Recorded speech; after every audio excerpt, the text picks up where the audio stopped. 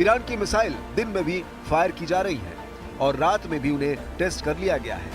200 kilometre range वाली वाबर 373 air defence system को दिखाकर ईरान ने बता दिया है कि वो लंबी दूरी तक दुश्मन का पीछा करेगा और उसे मार गिराएगा, फिर चाहे वो कोई स्टेल्थ विमान ही क्यों ना हो। ईरान बार बार अपनी एयर डिफेंस वाली ताकत दिखा रहा है। मार्च से पहले और फरवरी से पहले जनवरी में ईरान ने कैसे हर मिसाइल को आजमाया है, वो देखकर इजराइल चौंक जाएगा। मार्च में किसी भी हमले के लिए ईरान ने खुद को पूरी तरह से तैयार कर लिया है ताकि वो अमेरिका और इजराइल के गुस्से का सामना कर सके।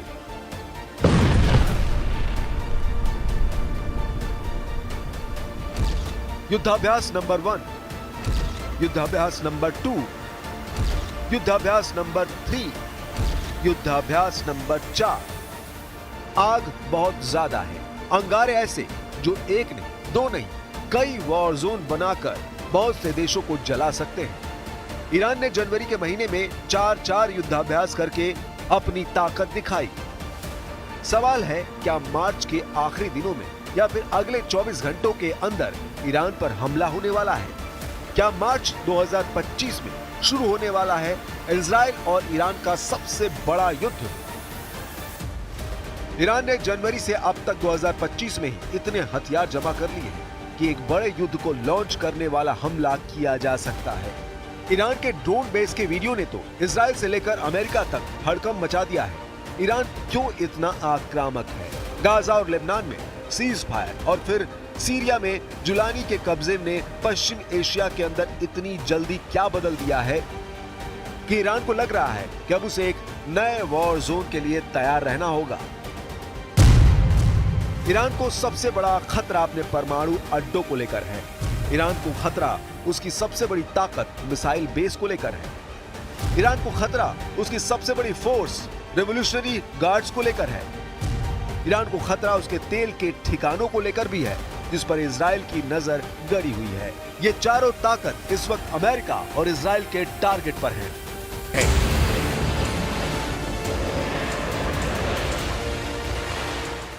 ईरान के आसपास अरब सागर में इस वक्त अमेरिका के समुद्री बेड़े एक्टिव हैं। रात भर उड़ान भरी जा रही है। फाइटर जेट, टोही विमान, सभी एयरक्राफ्ट कैरियर से टेक ऑफ कर रहे हैं। आखिर अमेरिका को ईरान से कौन सा इशारा मिला है जिसके बाद अमेरिका की नौसेना और उसके फाइटर जेट इतने एक्टिव हो गए हैं? इसलिए अगर किसी को लग रहा है कि गाजा में सीज फायर से युद्ध रुक जाएगा या लेबनान में युद्ध विराम से जंग रुक जाएगी, लाल सागर में इजराइल और अमेरिका के जहाजों पर हमले खत्म हो जाएंगे, तो ईरान की नई तैयारी वो गलतफहमी दूर कर देगी।